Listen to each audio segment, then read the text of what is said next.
ഇത്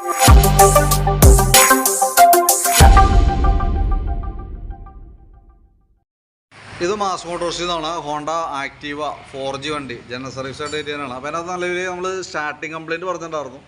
പിന്നെ general service, oil change, water service ഇതാണ് മെയിനായിട്ട് പറഞ്ഞാണ് കേട്ടോ. അപ്പോൾ നമ്മൾ വണ്ടി ഇന്ന് രാവിലെ വണ്ടി സ്റ്റാർട്ട് ചെയ്യുന്ന സമയത്ത് സ്റ്റാർട്ടിങ്ങിന് വേറെ പ്രശ്നങ്ങളൊന്നും കാണിച്ച് ഒറ്റയടിക്ക് വണ്ടി സ്റ്റാർട്ടായിരുന്നു. അതിന് ഓടിച്ചൊക്കെ നോക്കി വേറെ മിസ്സിങ് അങ്ങനെ പ്രശ്നങ്ങളൊന്നും പ്രത്യക്ഷത്തിൽ നമുക്ക് കിട്ടിയില്ലായിരുന്നു കേട്ടോ. എന്നാലും നമുക്ക് ജനറൽ സർവീസിൻ്റെ ഭാഗമായിട്ട് നമ്മളതിൻ്റെ വർക്കിന് വണ്ടി കയറ്റിയിട്ടുണ്ട്. അതിൻ്റെ ബാക്ക് ബ്രേക്കിൻ്റെ ലൈനറൊക്കെ നമ്മൾ ചെക്ക് ചെയ്യാൻ വേണ്ടി അയച്ചതാണ്. കമ്പനി ലൈനറൊക്കെ കിടക്കണേ, ഹോണ്ടയുടെ ഒറിജിനൽ ലൈനർ തന്നെയാണ്. ക്ലീൻ ചെയ്തിടാനുണ്ട്, അത്യാവശ്യം ഉപയോഗിക്കാനുണ്ട്.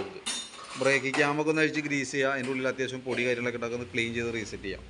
പിന്നെ ബാക്കിലത്തെ ടയർ നോക്കുമ്പോൾ ബാക്ക് ടയർ ഫുള്ള് തീർന്ന് നിൽക്കണം കേട്ടോ. അപ്പോൾ അതിൻ്റേതായിട്ടുള്ളൊരു ഹാൻഡിലും ഒരു പിടുത്തം, ഒരു ബലം അനുഭവപ്പെടുന്നുണ്ട് വണ്ടി ഓടിക്കുന്ന സമയത്ത്. ടയറിൻ്റെ അവസ്ഥ വളരെ മോശമാണ്, ഫുള്ള് തീർന്നേക്കേണ്ട സിറ്റുവേഷനിലാണ്. ഹബിന് പ്രത്യേകിച്ച് കംപ്ലയിൻ്റ് ഒന്നുമില്ല, അതൊക്കെ പൊടിയൊക്കെ ഉണ്ട് അത്യാവശ്യം. അതൊക്കെ ഒന്ന് ക്ലീൻ ചെയ്ത് നമുക്ക് റീസെറ്റ് ചെയ്യാം. പിന്നെ നമുക്ക് അതിൻ്റെ ഈ ഭാഗത്ത് വണ്ടി ലിഫ്റ്റ് ചെയ്ത് നമ്മളിപ്പോൾ പൊക്കി നിർത്തി നോക്കുന്ന സമയത്ത് ഇവിടെ ഒരു ചെറിയ ഓയിൽ മയം കാണുന്നുണ്ട്. എന്നാൽ പ്രത്യക്ഷത്തിൽ കാര്യമായിട്ടുള്ളൊരു ലീക്കേജ് എന്ന് പറയാൻ പറ്റില്ല. ഇത് ശരിക്കും ഇതിൻ്റെ ഉള്ളിൽ ഗിയർ ബോക്സിൻ്റെ ഓയിൽ കാര്യങ്ങൾ വരുന്നതാണ്. ഗിയർ ബോക്സ് അഴിച്ചാലാണ് നമുക്ക് അതിൻ്റെ ഓയിൽ സീൽ കാര്യങ്ങൾ മാറ്റാൻ പറ്റുള്ളൂ. പക്ഷേ ഇപ്പോൾ അതിനുള്ള ലീക്കേജ് കാണുന്നില്ല, അത്രയ്ക്ക് ലീക്കില്ല. പക്ഷേ മൈന്യൂട്ടായിട്ട് അതിൻ്റെ ഒരു നനവണി കാണണം കേട്ടോ. അത് നമുക്ക് ഒരു പക്ഷേ അടുത്ത സർവീസിൽ നമുക്ക് കൂടുതലായിട്ട് പ്രോബ്ലം കാണുകയാണെങ്കിൽ അടുത്ത സർവീസിൽ നമുക്കത് അഴിച്ച് മാറ്റേണ്ടി വരും. ഇപ്പോൾ തൽക്കാലം കുഴപ്പമില്ല, അങ്ങനെ നിൽക്കട്ടെ. ഞാൻ കണ്ടപ്പോൾ ഒന്ന് ശ്രദ്ധയിൽ പെടുത്തിയെന്നുള്ളൂ കേട്ടോ. പിന്നെ നമ്മളതിൻ്റെ എയർ ഫിൽറ്റർ നമ്മളൊന്ന് അഴിച്ച് ക്ലീൻ ചെയ്യാനുണ്ട്. നമ്മൾ നോക്കുമ്പോൾ കമ്പനി ഫിൽറ്ററാണ്, ഹോണ്ടയുടെ ഒറിജിനൽ ഫിൽറ്റർ തന്നെ കിടക്കുന്നത്. ഒന്ന് തുടച്ച് ക്ലീൻ ആക്കിയിടാം. കുറച്ച് പൊടിയൊക്കെ ഉണ്ട്, നമുക്ക് തുടച്ച് ക്ലീനാക്കി നമുക്ക് റീസെറ്റ് ചെയ്യാം.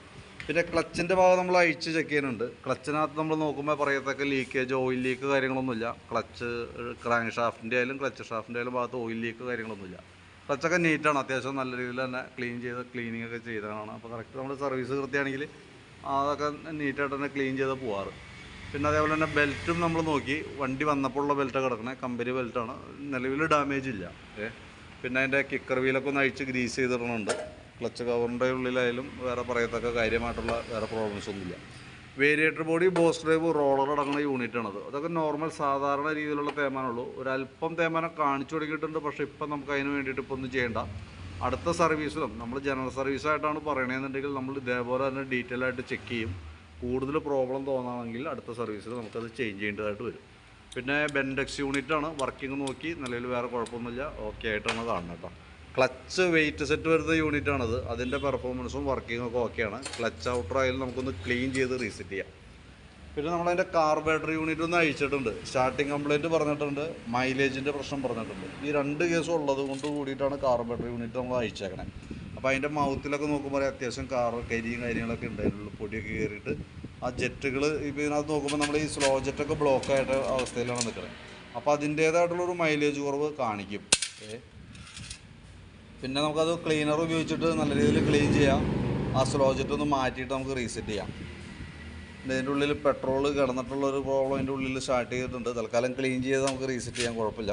പിന്നെ വണ്ടി സ്റ്റാർട്ട് ചെയ്യുന്ന സമയത്ത് എൻജിൻ ഹെഡിൻ്റെ ഭാഗത്തുനിന്ന് വാൽവിൻ്റെ ടാപ്പറ്റിൻ്റെ അടിയുണ്ട്.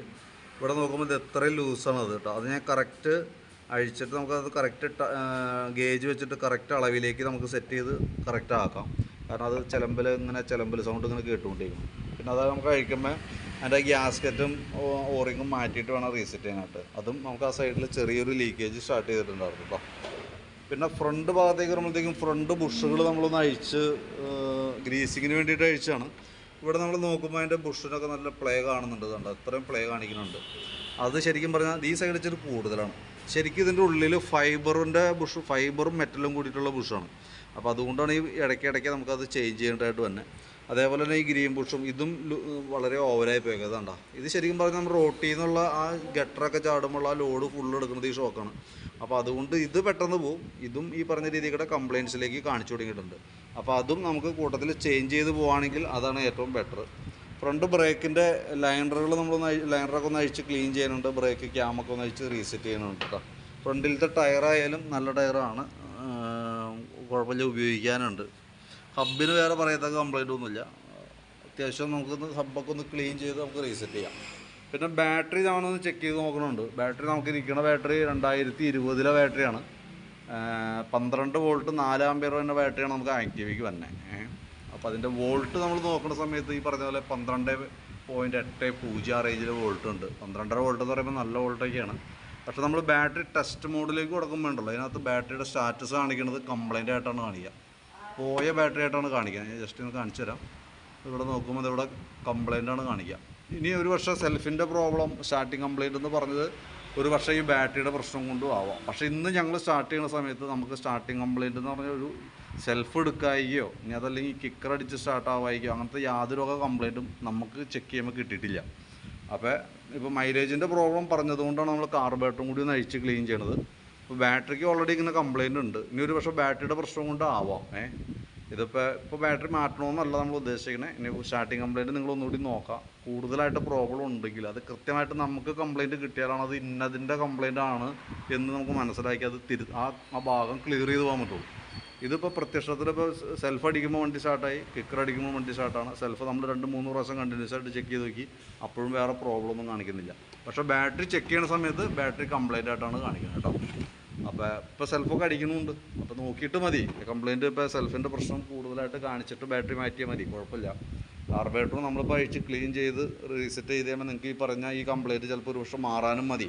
നമുക്ക് ഓൾറെഡി കംപ്ലൈൻറ്റ് കിട്ടിയിട്ടില്ല. അത് ഞാൻ എടുത്ത് പറഞ്ഞതിൻ്റെ ദിവസം നമുക്ക് കംപ്ലൈൻറ്റ് കിട്ടിയാലാണ് ഇന്ന കംപ്ലൈൻറ്റ് ആയിരുന്നു അതിൻ്റെ പ്രോബ്ലം എന്ന് പറഞ്ഞാൽ നമുക്ക് പരിഹരിക്കാൻ പറ്റുള്ളൂ. അപ്പോൾ അങ്ങനത്തെ ഒരു കംപ്ലൈൻറ്റ് നമുക്ക് ചെക്ക് ചെയ്യണമെന്നോ കംപ്ലൈൻറ്റ് കിട്ടിയിട്ടില്ല കേട്ടോ. പിന്നെ അതേപോലെ തന്നെ സെക്കൻഡറി ഫിൽട്ടർ യൂണിറ്റ്, അത് സ്പോഞ്ച് മോഡലാണ്. ഇതുണ്ടോ, അത് മൊത്തത്തിൽ പൊടിഞ്ഞു പോയേക്കാണ്. അപ്പോൾ അത് നമുക്കൊന്ന് മാറ്റിയിടണം. സ്പാർക്ക് പ്ലഗ് നമുക്കൊന്ന് ക്ലീൻ ചെയ്ത് റീസെറ്റ് ചെയ്യാം കേട്ടോ. അപ്പോൾ വലിയ പഴക്കമില്ലാത്ത പ്ലഗ് കിടക്കണം, അതൊന്ന് ക്ലീൻ ചെയ്തിട്ടാൽ മതി. പിന്നെ അതേപോലെ തന്നെ എൻജിൻ ഓയിൽ മാറുന്നുണ്ട്. ഇത്രയായിട്ടാണ് മെയിനായിട്ടുള്ളത്. പിന്നെ നമുക്ക് അതിൻ്റെ ഈ ഹാൻഡിലിൻ്റെ ബെയറിങ് ചെറിയൊരു ടൈറ്റ് കാണിക്കുന്നുണ്ട്. അതിപ്പോൾ തൽക്കാലം നമ്മളിപ്പോൾ എസ്റ്റിമേറ്റിലൊന്നും പറയുന്നില്ല, നിങ്ങൾ ശ്രദ്ധിച്ച് കഴിഞ്ഞാൽ നമുക്ക് മനസ്സിലാക്കാം. കാരണം ഓടിക്കുമ്പോൾ ചെറിയൊരു ഹാൻഡിലുമ്പോൾ ബലം അനുഭവപ്പെടുന്നുണ്ട്. അത് ബാക്കിലത്തെ ടയർ ചേഞ്ച് ചെയ്താൽ കുറേയൊക്കെ മാറും. പക്ഷേ എന്നാലും ഹാൻഡിലിൻ്റെ അവിടെ ചെറിയൊരു ടൈറ്റ് ഉണ്ട് നിലവിൽ. അത് നെക്സ്റ്റ് സർവീസിലൊക്കെ കൂടുതൽ പ്രോബ്ലമായിട്ട് വരാണെങ്കിൽ അത് നമുക്ക് കംപ്ലൈൻറ്റ് എങ്ങനെ കിട്ടാമെന്ന് പറഞ്ഞാൽ, വണ്ടി ഇപ്പോൾ ഒരുവിധം സ്പീഡിലൊക്കെ പോകുന്ന സമയത്ത് നമുക്ക് ഹാൻഡിലുമേ വേറൊരു എന്താ പറയുക ഒരു ബലം അനുഭവപ്പെടും. അതായത് വേറൊരാൾ ഹാൻഡിലുമേ നമ്മൾ ഓടിക്കുമ്പോൾ ഹാൻഡിലുമേ പിടിച്ചാലുള്ള അവസ്ഥ അതേപോലെ ആയിരിക്കും. വണ്ടി കൺട്രോളിൽ അല്ലാത്ത രീതിയിൽ പോകാൻ തുടങ്ങും. ഇപ്പോൾ അതിൻ്റെ ആ കംപ്ലൈൻറ്റിൻ്റെ ഒരു ആരംഭമാണ് ഇപ്പോൾ കാണിച്ചേക്കുന്നത്. കൂടുതലായിട്ട് പ്രശ്നം കാണിക്കുകയാണെങ്കിൽ അപ്പോൾ ചെയ്താൽ മതി. നമ്മൾ ചെക്ക് ചെയ്യുന്ന സമയത്ത് ഈ കംപ്ലൈൻറ്റ് നമ്മുടെ ശ്രദ്ധയിൽ പെട്ടു, അത് ഞാൻ നിങ്ങളുടെ ശ്രദ്ധയിലേക്കും കൂടി പെടുത്തിയെന്ന് മാത്രം. പിന്നെ അതിൻ്റെ ബ്രേക്കിൻ്റെ കേബിളുകളുണ്ടല്ലോ, ഈ ബ്രേക്ക് അത്ര പെർഫെക്റ്റ് അല്ല. കേബിളുകളൊക്കെ ഔട്ടർ വലിഞ്ഞേക്കണമാണ് ഈ കാണുന്നത്. ഇവിടെ നിന്ന് ബ്രേക്ക് പിടിക്കുമ്പോൾ അങ്ങോട്ടേക്ക് മൂവ് ചെയ്യാനായിട്ടുള്ളൊരു ഗ്യാപ്പില്ല. കാരണം അത് ഔട്ടർ വലിച്ചിൽ കാണിച്ചിട്ടുണ്ട്. ഈ ഭാഗത്തും ഫ്രണ്ടിലത്തെ കേബിളുകൾക്കും സെയിം പ്രോബ്ലം കാണിച്ചിട്ടുണ്ട്. നിലവിൽ ബ്രേക്കിന് വരുമ്പോൾ പ്രശ്നങ്ങളൊന്നുമില്ല. ഇപ്പോൾ മാറ്റിയില്ലെങ്കിലും കുഴപ്പമൊന്നും ഉണ്ടാവില്ല. പക്ഷേ കുറച്ച് കഴിയുമ്പോഴത്തേക്കും ബ്രേക്ക് ഇങ്ങനെ ഒരു കല്ലൻ ബ്രേക്ക് ആവാൻ സാധ്യതയുണ്ട്. ബ്രേക്ക് പിടിച്ചാലും വണ്ടി നിൽക്കാനായിട്ടൊരു ബുദ്ധിമുട്ട്, അല്ലെങ്കിൽ ബ്രേക്ക് പിടിച്ചാൽ കൃത്യമായിട്ട് റിലീസ് ആവാനായിട്ടുള്ള പ്രോബ്ലം, ഇത് കാണിക്കാനായിട്ടുള്ളൊരു സാധ്യത നിലവിൽ ഈ ബ്രേക്കിൻ്റെ കേബിളുകളുടെ പഴക്കം കൊണ്ട് വന്നിട്ടുണ്ട് കേട്ടോ. അപ്പോൾ ഇത്ര കേസാണ് മെയിനായിട്ടുള്ളത്. അപ്പോൾ ഞാൻ ബ്രേക്കിൻ്റെ കേബിളൊക്കെ ചെയ്യണമെന്നുണ്ടെങ്കിൽ നോക്കിയിട്ടൊന്ന് പറഞ്ഞാൽ മതി. ആദ്യം വീഡിയോ ഒന്ന് കാണാം, അതിനകത്തോട്ട് ഏതൊക്കെയാണ് നമുക്ക് ഉൾപ്പെടുത്തേണ്ടത്, ഏതൊക്കെ ചെയ്യേണ്ടതെന്ന് വെച്ച് കൃത്യമായിട്ട് പറയാം.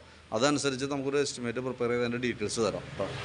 അപ്പോൾ ആദ്യം വീഡിയോ കണ്ടു കഴിയുമ്പോൾ ഒന്ന് വിളിച്ചാൽ മതി. അപ്പോൾ നമുക്ക് അതനുസരിച്ച് വർക്ക് കംപ്ലീറ്റ് ചെയ്യാം. അപ്പോൾ ഇതിൻ്റെ ഒരു ഡീറ്റെയിൽസ് ഞാൻ വാട്സാപ്പിലേക്ക് ഇട്ടേക്കാം. അപ്പോൾ നോക്കിയിട്ട് വീഡിയോ കണ്ടു കഴിയുമ്പോൾ വാട്സാപ്പിൽ തന്നെ ഒന്ന് റിപ്ലൈ ഇട്ടേക്കാം.